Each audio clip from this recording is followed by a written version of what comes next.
Hello friends, Assalamu alaikum wa rahmatullahi wa barakatuh. Today in this video, I will be deriving equations of motion. The first equation of motion is V is equal to U plus AT. So let's derive it.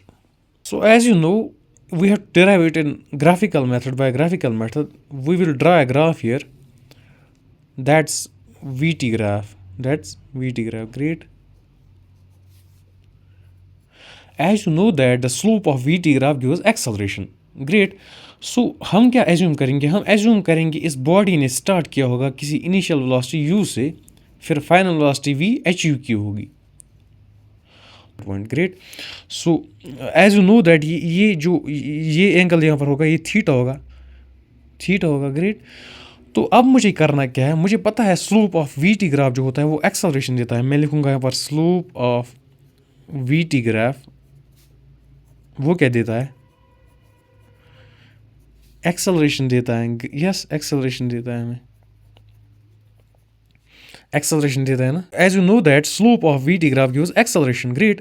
तो मैं लिख सकता हूँ ना, slope किसके बराबर होगा? Tan theta के बराबर. स्लोप होगा बराबर टेन थीटा के बराबर. और टेन थीटा किसके बराबर होता है? Perpendicular upon base.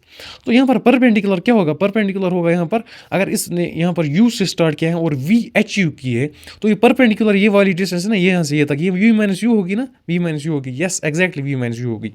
तो अब मुझे पता है स्लोप बराबर होता है टेन थीटा खुद बराबर होता है परपेंडिकुलर अपॉन बेस. तो स्लोप किसके बराबर होगा यहाँ पर? Slope of VT graph acceleration. तो परपेंडिकुलर क्या है? V minus you. बेस क्या है? टी. अब क्या करेंगे? अब हम सिंपली करेंगे v minus u is equal to, यहाँ से इसको मल्टीप्लाई करेंगे, क्रॉस मल्टीप्लाई, ये हो जाएगा 80. तो v इज इक्वल टू, ये माइनस यू यहाँ चला जाएगा राइट हैंड साइड, ये प्लस बन जाएगा, ये बन जाएगा u प्लस 80. तो v is equal to u plus 80 is the first equation. Let's now move to second equation of motion. So second equation of motion, you know that s is equal to ut plus 1/2 at square.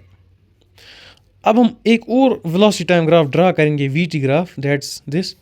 तो और assume करेंगे कि body ने you से start किया होगा, we achieve की होगी, ऐसे यू से स्टार्ट और वी अचीव की होगी. तो ये क्या होगा? ये वी माइनस यू होगा.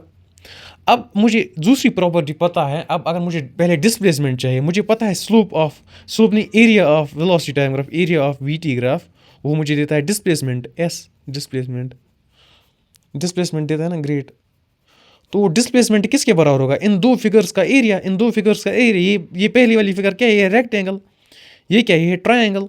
तो ये होगा बराबर area of rectangle plus area of triangle. S is equal to area of rectangle किसके बराबर होगा? Length into breadth. लेंथ क्या है? यू, और ब्रेडथ क्या है? T. Plus area of triangle होता है बराबर 1/2 बेस. बेस क्या है? टी. और हाइट क्या है? V minus u. तो यहाँ पर आप ध्यान रखेंगे हमें क्या चाहिए? s is equal to u t plus 1/2 AT square. तो फॉर दैट मैं इस v माइनस यू को यहाँ पर सब्स्टिट्यूट करूँगा. मुझे पता होता है फ्रॉम इक्वेशन 1, मैं लिखूँगा फ्रॉम इक्वेशन 1 मुझे पता है v is equal to u plus 80. तो v माइनस यू होगा बराबर 80. तो इस v minus u is equal to 80, v minus u के बदले में क्या लिखूँगा? 80. मैं करूँगा काम, मैं अगर इसको इक्वेशन 1 मान लेता हूँ, इस पूरी को, इसको 2 मान लेता हूँ, मैं करूँगा पुट 2 in 1. तो s is equal to u t plus 1/2 into t as it is into v minus u के बदले लिखूंगा 80. तो वो आ जाएगा s is equal to u t plus 1/2 a t into t क्या होगा?